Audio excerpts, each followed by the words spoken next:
All right, let's dive right into this explainer. Today, we're unpacking a centuries-old story that honestly just blows my mind. It's a tale of survival, sheer desperation, and the absolute profound depths of human empathy. We're looking at a piece of history that tests the limits of endurance and the true meaning of selflessness. I mean, imagine a scenario where every biological instinct in your body is screaming at you to survive, but your heart demands something else entirely. So here's the core dilemma we'll be looking at. Imagine you're in an absolute life or death situation, holding the literal key to your own survival, and then making the conscious decision to just give it away. We're going to trace the historical account of a man who held his own life right in the palms of his hands, only to hand it over to someone he had never even met. It's a seriously gripping testament to the human spirit. Part 1. The false accusation. Let's set the stage from the beginning. Our protagonist is a man named Gerard, and the absolutely crucial thing to know here is that he was a completely innocent guy dealt a horrific hand by the ruler of his empire. Hundreds of years ago, he was slapped with this totally fabricated charge of rebellion. Now, the emperor didn't just sentence him to a standard execution, no. He condemned Gerard to a punishment that history literally remembers as being akin to hell itself.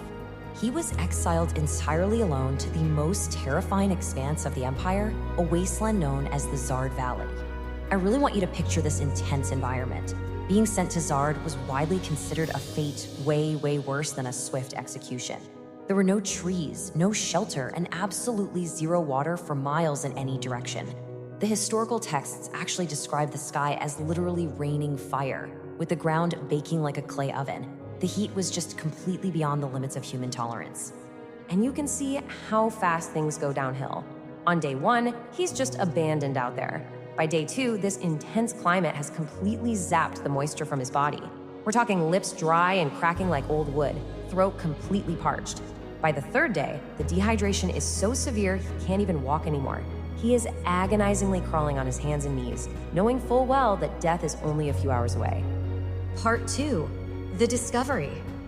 Okay, so right as Gerard hits the absolute brink of his physical endurance, crawling, totally desperate, his fading vision catches the shadow of a large boulder. With trembling, exhausted hands, he feverishly digs away the burning surface sand at the base of the rock. And there it is, a miracle.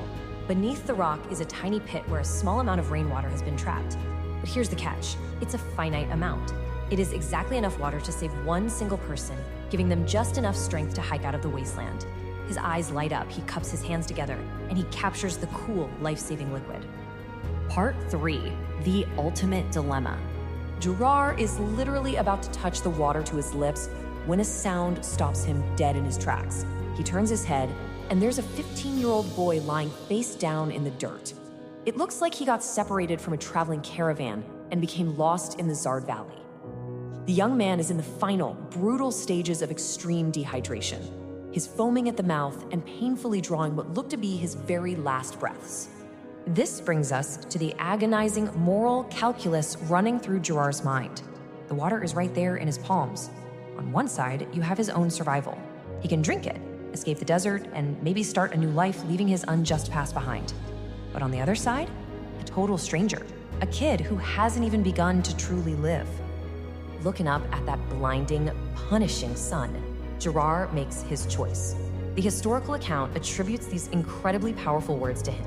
He acknowledges his own grim reality, basically saying, look, I'm a prisoner of death anyway, but he recognizes the untapped potential in this young stranger. Right then and there, he decides to sacrifice what he calls his dirty existence to ensure the innocent boy gets a chance to live. Part 4. The noble sacrifice.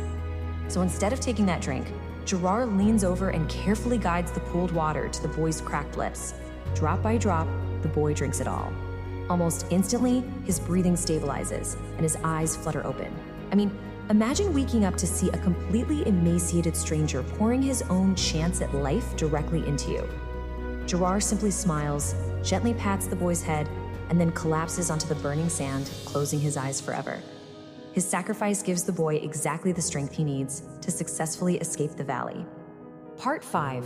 An enduring legacy. Now, what's really fascinating here is that the story doesn't end in the sand. Years go by.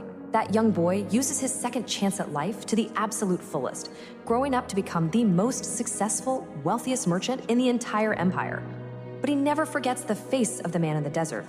Eventually, he funds an expedition back into the deadly Zard Valley, locates the exact rock where he nearly died, and builds a massive, majestic well right over that tiny rainwater pit. He ensures no one else will ever face that same fatal thirst. He even commissions this inscription to be carved right into the stone of the well. It's a beautiful way of immortalizing the transaction of one life for another. By calling Gerard a sinner, the inscription is actually nodding to Gerard's own humble final words, but it elevates him as a savior. The merchant basically ensured that for generations, any traveler crossing this grueling valley who stops for a drink will speak the name of Gerard in gratitude. So what does this all mean for us? The ultimate takeaway from this ancient narrative is that true redemption and legacy aren't found in what we take for ourselves, but in what we're willing to surrender for others. The text suggests that giving up your own existence to grant life to someone else earns you a status that is universally revered.